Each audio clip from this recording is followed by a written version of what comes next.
नमस्कार दोस्तों, अलौकिक हिंदी में आप सभी का स्वागत है। आज हम आपको श्री हनुमान जी और श्री कृष्ण जी की महाभारत की अद्भुत कहानी के बारे में बताएंगे। इससे पहले ये कथा शुरू करें, आप सभी से निवेदन है कि अलौकिक हिंदी चैनल को सब्सक्राइब कीजिए, लाइक कीजिए, अपने दोस्तों में शेयर कर दीजिए। तो आइए शुरू करते हैं आज की कथा।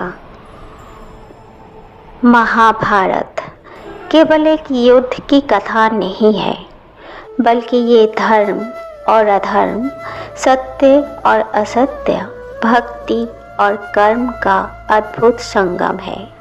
इस महान युद्ध में भगवान श्री कृष्ण ने अर्जुन को गीता का दिव्य उपदेश दिया, जो आज भी मानवता को जीवन का मार्गदर्शन देता है।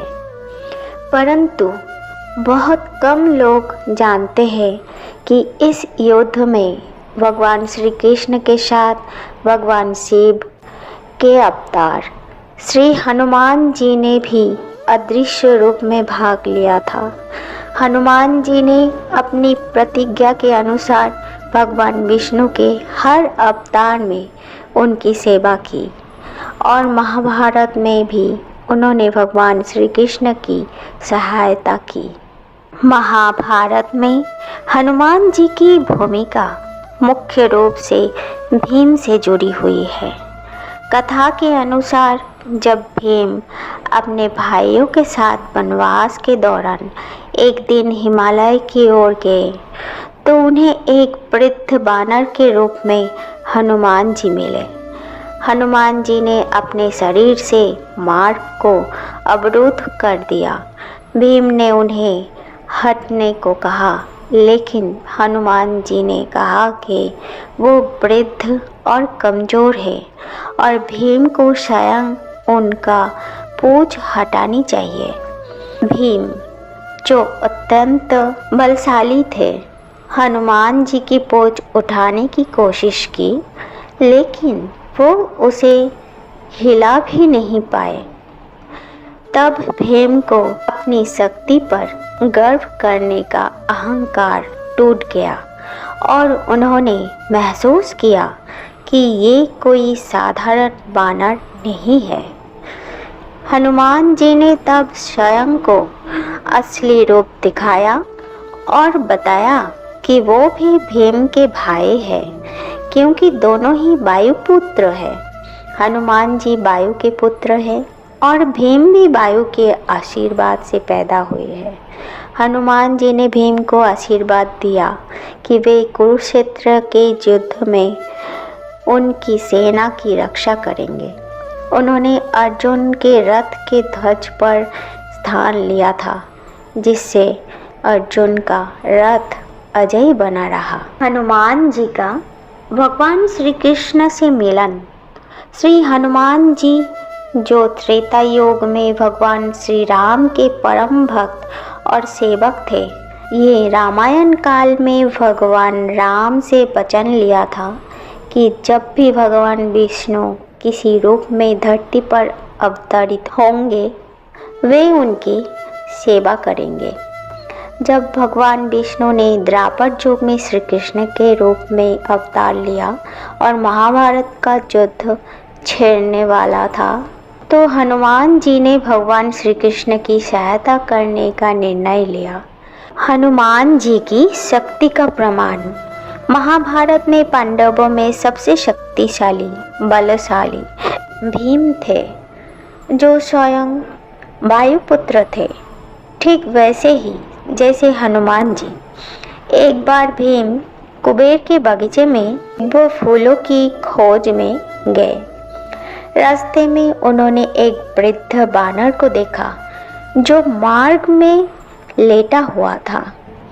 भीम ने गर्व से कहा, हे बानर, मैं पांडवों का सबसे बलशाली योद्धा हूँ, मेरे मार्ग से हट जाओ। वृद्ध बानर, जो वास्तव में हनुमान जी थे, उन्होंने कहा, हे राजकुमार, मैं वृद्ध और कमज़ोर हूँ। यदि तुम्हें इतनी शक्ति है तो मेरी पूंछ हटाकर रास्ता बना लो। भीम ने पूरी शक्ति लगाकर पूंछ को हटाने की कोशिश की, लेकिन वह उसे हिला भी नहीं सके। भीम को एहसास हुआ कि ये कोई साधारण बानर नहीं है। तब हनुमान जी ने अपना दिव्य रूप प्रकट किया और कहा, हे भीम, मैं तेरे बड़े भाई श्री राम का भक्त हनुमान हूँ। मैं यहाँ इसलिए आया हूँ ताकि तुम्हारे अहंकार को समाप्त कर सकूं और तुम्हें सच्ची भक्ति का मार्ग दिखा सकूं। हनुमान जी ने भीम को आशीर्वाद दिया और कहा कि वे महाभारत के युद्ध में अर्जुन के रथ की ध्वजा पर विराजमान रहकर पांडवों को रक्षा करेंगे। अर्जुन का संदेश और श्री कृष्ण का उत्तर। जब अर्जुन ने भगवान श्री कृष्ण से कहा, हे माधव, मेरे पास सबसे श्रेष्ठ धनुष, सबसे तेज बाण और आपकी दिव्य सहायता है, फिर भी मुझे अपने विजय की चिंता क्यों होती है? श्री कृष्ण ने मुस्कुराते हुए कहा, हे पार्थ, जब स्वयं भगवान शिव के अवतार श्री हनुमान जी तुम्हारे रथ की ध्वजा पर विराजमान होंगे, तब तुम्हें कोई पराजित नहीं कर सकता। हनुमान जी का अर्जुन के रथ पर ध्वजा रूप में विराजमान होना। महाभारत के युद्ध के दौरान श्री हनुमान जी अर्जुन के रथ की ध्वजा यानी पताका पर विराजमान हुए। हनुमान जी ने रथ को इतना शक्तिशाली बना दिया कि कोई भी दिव्य अस्त्र उस रथ को हिला नहीं सका। जब भी अर्जुन पर शक्तिशाली अस्त्र छोड़े जाते, हनुमान जी अपने बल से उन अस्त्रों का प्रभाव नष्ट कर देते।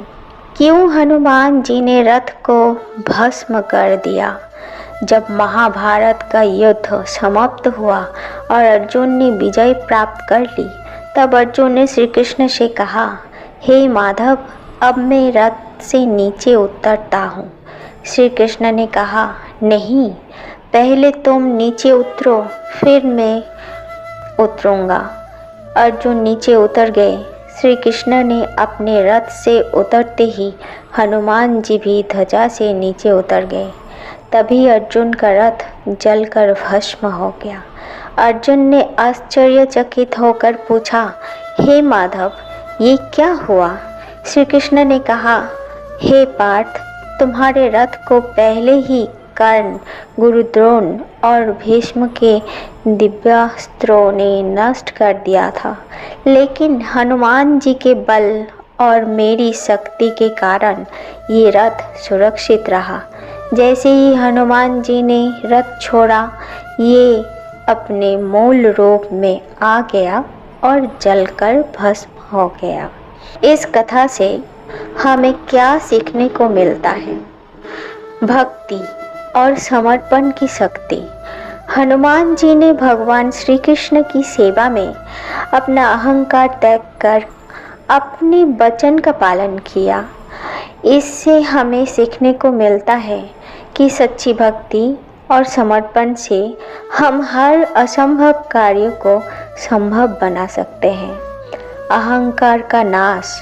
भीम और हनुमान जी के मिलन की कथा हमें सिखाती है कि शक्ति और बल के बावजूद अहंकार विनाश का कारण बनता है।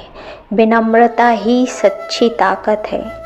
ईश्वर पर पूर्ण विश्वास। अर्जुन को गीता का ज्ञान देने के बावजूद उनकी विजय तभी सुनिश्चित हुई जब उन्होंने श्री कृष्ण और हनुमान जी पर पूर्ण विश्वास किया। ये हमें सिखाता है कि जीवन में कठिनाइयों का सामना करने के लिए ईश्वर में आस्था और धैर्य सबसे महत्वपूर्ण है। कर्तव्य पर ध्यान केंद्रित करना। हनुमान जी ने अर्जुन को रथ की रक्षा की, लेकिन कभी भी अपना अहंकार नहीं दिखाया। ये हमें सिखाता है कि अपने कर्तव्य को पूरी निष्ठा से निभाना ही सच्ची सफलता है। श्री हनुमान जी और भगवान श्री कृष्ण की ये अद्भुत महाभारत की कथा हमें न केवल धर्म और भक्ति का मार्ग दिखाती है, बल्कि ये सिखाती है कि सच्ची शक्ति आत्मनियंत्रण, सेवा और समर्पण में है। यदि हम अपने जीवन में भगवान की भक्ति, आत्मविश्वास और कर्मयोग को अपनाएं, तो हम भी अपने जीवन के हर महाभारत में विजयी हो सकते हैं। आज के लिए इतना ही, फिर मिलते हैं नए टॉपिक के साथ। जय राधा कृष्ण।